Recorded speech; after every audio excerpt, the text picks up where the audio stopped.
Greetings, YouTubers, and welcome to my 30th TTM video. Yes, number 30. Today I will share with you 4 TTMs that I got through the mail. Finally got some. And also 4 purchases that came. Been a rough go at it. What's going on with the mail or just the system in general. And also I'll be showing a giveaway that I'll be having because I hit 350 subscribers. So I want to thank everybody that's subscribed. I put together a little package, and hopefully you'll enjoy it and enjoy entering the contest. Now, first thing I'll share with you is a dreaded return to sender. I haven't gotten one of these in a while, and this is from Mr. Steve Alford. Here's his name. I've sent it to his California address. Apparently he moved and didn't tell me.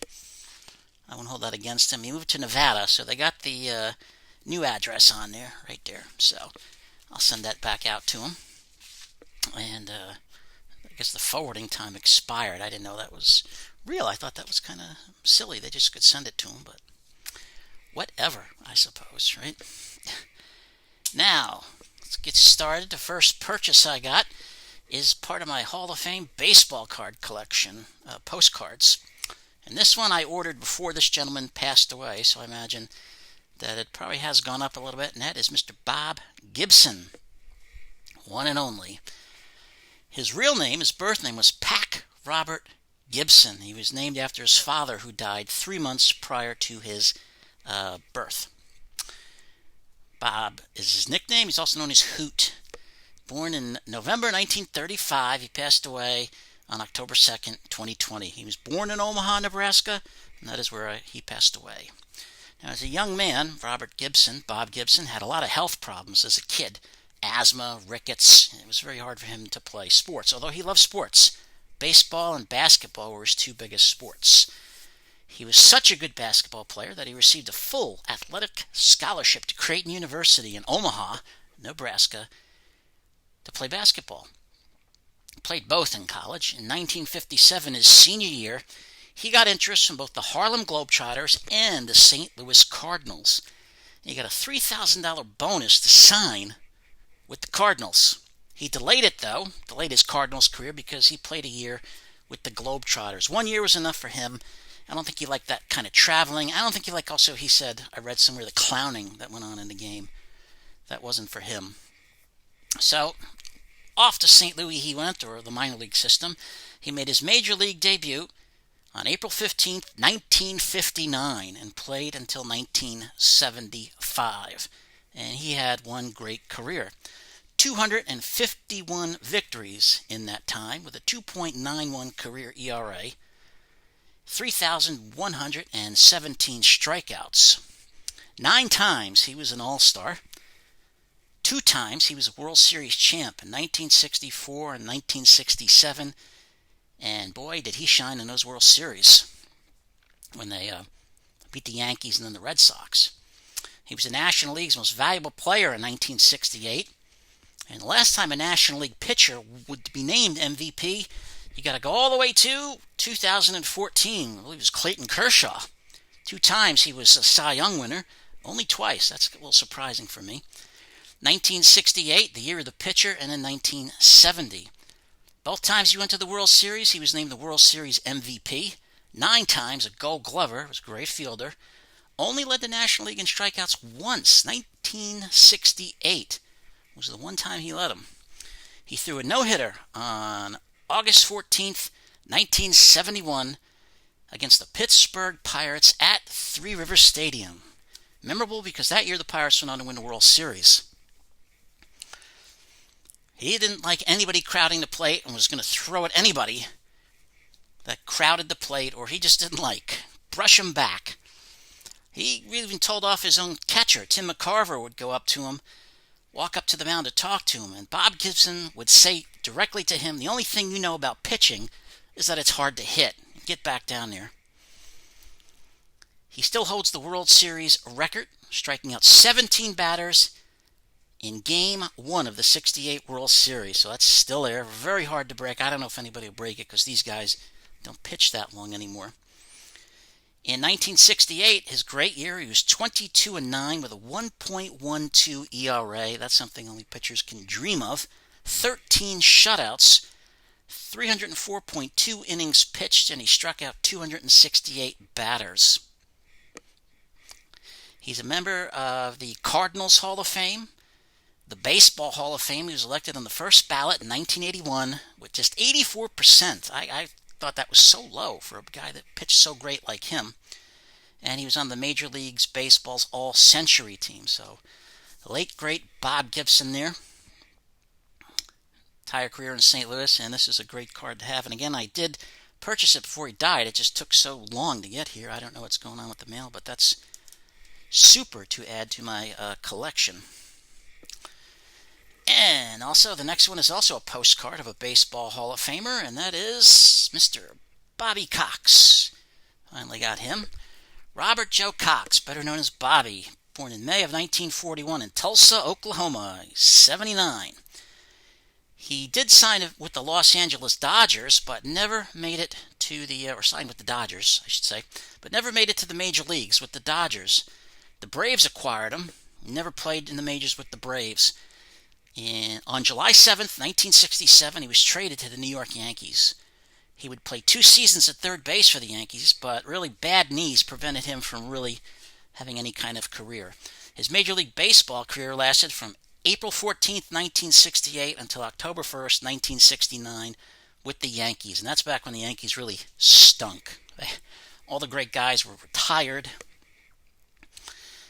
In his time with the Yankees in the major leagues, he hit just .225 with 9 homers and 58 RBIs. But his Hall of Fame career came as a manager. He managed in the winter leagues in Venezuela, where he got his start. And then he was a minor league manager with the Yankees' AAA team, the Syracuse Chiefs, where they won the '76 Governor's Cup that year. In 1978, before the start of the season, he replaced Dave Bristol as the manager of the Atlanta Braves, and they were not a good team. He managed in Atlanta until 1981, and a year later, what happened? They won the Western Division under manager Joe Torre. From 1982 to 85, he managed the Toronto Blue Jays. In 1985, they won the American League East title. And that year, the playoff system, the championship series, was moved to 7 games, the best of 7, as opposed to the best of 5 where it was. Toronto had a 3-1 lead. Under the old system, they would have gone to the World Series. They blew the 3-1 lead to the Royals, who eventually went on to win the World Series. In 1990, he got his second shot with the Braves and made the most of it. Managed until 2010. In his career, he won 2,504 games, 55.6% winning percentage. He was Manager of the Year 4 times and a 2-time World Series champ. In 1977, he was the first base coach for Billy Martin and the New York Yankees when they won the World Series and eventually got hired by Atlanta right after that. And then, of course, in 1995, he was the World Series manager when the Braves won, beat the Indians. He'd managed in the World Series a total of 5 times as manager. 1991, when they lost to the Twins in a great series. 1992, when they lost to Toronto. 96, when they lost to my Yankees. And in 1999, when they lost to the Yankees again. He's a member of the Braves Hall of Fame and the Baseball Hall of Fame. So, Bobby Cox, this is a great addition to have to the old collection. I'm glad I got that. Got a great deal on this one as well. Third one I got is a baseball card, and it was a lot cheaper than trying to send something to this guy. This was authenticated by Fleer, right there. And it's Bert Blyleven. This was much, much cheaper than the $40 I think he wants. And it's a nice looking card of him in the Tribe uniform there. Rick Albert Blyleven, better known as Bert, born in April 1951 in the Netherlands, but he wound up growing up in Southern California. He was drafted by the Minnesota Twins out of high school in the 3rd round of the 1969 draft. He made 21 minor league starts before being called up to the majors at 19 when he made his debut on June 5th, 1970. He played until October 4th, 1992. Had a long career. Played with the Twins on 2 separate occasions, the Texas Rangers, the Pittsburgh Pirates, the Cleveland Indians, and the then California Angels. They've changed their name a bunch of times since. He won 287 games as a pitcher, 3.31 ERA, 3,701 strikeouts. So he got a lot of good strikeouts, had a great curveball. Twice was an All-Star. Two-time World Series champ. His first came in 1979 as a member of the Pirates, the family, when they beat the Orioles, and then in 1987 as a member of the Minnesota Twins when they beat St. Louis. On September, get my numbers right, September 22nd, 1977, he threw a no-hitter, his only one of his career, against the Angels at Anaheim Stadium, the team he would eventually play for.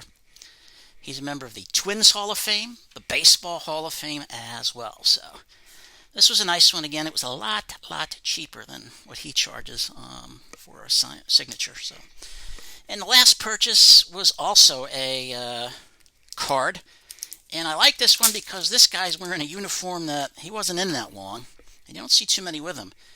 And it was congratulations from Upper Deck there, I should say, right there. And it's Dave Kingman in a Yankee uniform. That's why I got this one, because it was a great price, but he's in a Yankee uniform, which you rarely, if ever, see him in one of those. David Arthur Kingman, better known as Dave or nicknamed King Kong, born December 1948 in Pendleton, Oregon. He's 71, 6'6". What do you think he played in high school? Yes, basketball. He was a center and a forward. He also played football, wide receiver and safety. Pitched in baseball as well in high school. He was a good pitcher. He threw a no-hitter in high school in April 1967. And in his final high school game, he pitched a 2-hit shutout and hit 4 home runs. Now, he was drafted by the Angels out of high school in the second round of the 67 draft, and then by the Baltimore Orioles in the first round of the 68 draft. But he decided to go to the University of Southern California. Wanted to go to college. Got to respect that. He played on the 1970 USC championship team. He hit .355, was an All-American as well. He was selected by the San Francisco Giants in the first round of the 1970 secondary phase draft. His major league career lasted from July 1971 until October 1986. He hit .236 in his career, 442 homers, 1,210 runs batted in. He started out with the Giants, played with the Mets on 2 separate occasions, the Padres, the Angels, the Yankees, the Cubs, and the A's. Now, in 1977, he played on 4 teams. The Mets, they traded him to the Padres, who traded him to the Angels, who traded him to the Yankees. I remember as a kid turning on the TV, and there was Dave Kingman, that bat in a Yankee uniform. I couldn't believe it. I didn't know he was with the Yankees. But he was, and I saw it there. He had .221 that year, 26 homers, 78 runs batted in 132 games. Now, with the Yankees, he only played in 8 games, and he hit 4 homers and drove in 7 runs, which was really good, just 8 games. But he was ineligible to play in the postseason against the Royals in the ALCS and the Dodgers in the World Series because he was traded after the cutoff date, so he couldn't play. One of his most memorable moments came when he hit a 550-foot home run at Wrigley Field while playing for the Cubs against the Phillies on May 17th, 1979. That was quite a game because the Phillies won it 23-22. Kingman hit 3 homers and drove in 6 runs in that game, and they still lost. He was a 3-time All-Star and a 2-time NL home run champ. Dave Kingman also did not have a great relationship with the press. He did not like them. There was one time he sent a reporter a dead rat in the mail. And I remember hearing one reporter, I think I remember hearing it right, said Dave Kingman could hit 800 home runs. There's no way he's going to get in the Hall of Fame. So, but I like this because he's in that Yankee uniform, and very rare to see that. So that's why it struck me. Now for the TTMs. This first one came all the way from Pennsylvania, not too far from where I live. 3 cards I sent, and 3 cards this gentleman was nice enough to sign, and that's former punter Sean Landetta. All 3 there. New York Giants. Could not get his card from the USFL. A lot of money. I didn't want to pay that much, so I got these 3 good cards. Sean Edward Landetta, born in January 1962 in Baltimore, Maryland. He's 58. Attended Towson University in Maryland, In 1983, went undrafted. Nobody took him, so he signed up with the USFL. He played there with the Philadelphia, I should say, / Baltimore Stars, who won 2 of the 3 championships in that league out of the 3 years they were in existence. They had really good teams and probably could have played with the NFL, those guys. Well, the USFL went under. He signed with the New York Giants, played with them the bulk of his career on 2 separate occasions. Also played with the Los Angeles St. Louis Rams on 2 separate occasions, the Tampa Bay Buccaneers, the Green Bay Packers, and the Philadelphia Eagles. He was a 2-time Pro Bowler, 2-time Super Bowl champ, when the Giants beat the Broncos in Super Bowl 21 and the great Super Bowl 25, when they defeated Buffalo. He's a member of the NFL's 1980s and 1990s All-Decade Team, USFL All-Time Team, the New York Giants All-Time Team, the Eagles' 75th Anniversary Team, the St. Louis Rams' 20th Anniversary Team, Towson University's Hall of Fame, the Pennsylvania Sports Hall of Fame, and the Maryland Sports Hall of Fame. He had 1,401 punts, 60,707 yards out of those punts. He averaged 43.3 yards a punt. Again, this was 9 days. There was no fee out of Pennsylvania there. Sean Landetta signed all 3. Hall of Famer? Maybe. He was a great punter. Great punter. I thank you, Mr. Landetta, for that. Second TTM are cards. This gentleman signed 2 cards and also the index card, which was nice of him. And this is former NBA player Greg Smith. Signed a card there with the Trailblazers. One with the Bucks. Signed it in a pen. That's cool. And then signed the index card. And he nicely inscribed 71 NBA Bucks champs. He was on the team. A little bit about Mr. Smith. This took 7 days. There was no fee. He lives in Portland, Oregon. Gregory Darnell Smith, Greg, born in January 1947. Another January guy. He was born in Princeton, Kentucky. He attended Western Kentucky University in Bowling Green, Corvette City. In the 1968 NBA draft, he was picked in the 4th round with the 50th pick by the Milwaukee Bucks. He was also selected that year in the ABA draft by the Kentucky Colonels. Chose the Bucks. Pretty good choice. His NBA career went from 1968 to 75, playing with the Bucks, the Houston Rockets, the Portland Trailblazers. In 1971, he was part of the NBA championship team with the Bucks winning the title. They had great players in that team. Young guy by the name of Lou Alcindor, who we all know as Kareem Abdul-Jabbar, and Oscar Robertson, the Big O. He scored 4,097 points in his career, which came about 7.8 a game. 3,249 rebounds, about 6.2 a game, and 969 assists, about 1.8. So, again, 7 days, no fee. Mr. Greg Smith signed all the cards there. That was very nice of him. I thank you. And this next one, get the easels out, is 2 of 2. He actually sent me one. I keep these things up. I sent him one. He sent me one back. Also an extra one, so I appreciate that. And that's a former Indy champ, Mr. Danny Sullivan. I sent him this Sports Illustrated cover when he made the cover after winning the Indianapolis 500 in 1985. Thriller at Indy. And he said, Ed, thanks, Danny Sullivan, so thank you. And then he sent this one to me. It was his finish at Indianapolis. There he is, spinning out and winning the race. That was real nice of him to send that photo as well, so I was really happy to get both. Daniel John Sullivan III, Danny, born March 1950 in Louisville, Kentucky. 70 years old. He raced in Formula One for 15 races before joining the Indy circuit. He raced from 1982 to 93. Had 170 starts, 17 wins, 19 poles, and in 1985, won the Indianapolis 500, racing for Penske. And the spin and win, spin at the end there, and he won. So he sent me that. That was real nice to see that. He's a member of the Motorsports Hall of Fame as well. He had to retire, had a lot of crashes and injuries.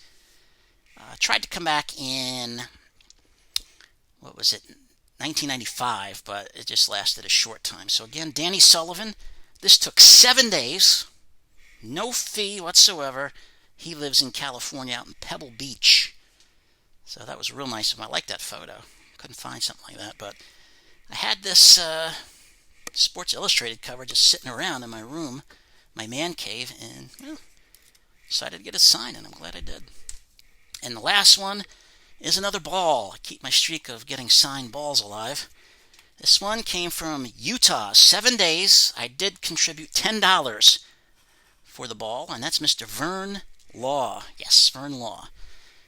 Vernon Sanders Law. Vern is Vern. Born in March of 1930. He's 90 years young. Born in Meridian, Idaho. He signed with the Pittsburgh Pirates before the 1948 season and made his Major League debut on June 11th, 1950, and pitched until August 20th, 1967. He did take time off because he served in the armed forces from 1951 to 54.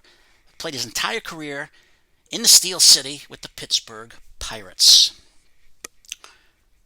Excuse me. Vern Law had a record of 162 wins, a 3.77 ERA, and 1,092 strikeouts. In 1960, he had 20 wins, 9 losses, a 3.08 ERA, and led the National League in complete games. And he was named the National League Cy Young Award winner. He was a 2-time All-Star in his career and member of the 1960 World Champion Pittsburgh Pirates when they beat the Yankees. Even though the Yankees scored a ton of runs that series, the Pirates beat them. That's all it takes. You got to win. Right before the World Series, while the Pirates were celebrating the clinching of the NL pennant on a bus trip, he injured his ankle, which forced him to change his pitching motion, his pitching style, and that didn't go over so well. He did that the rest of the season.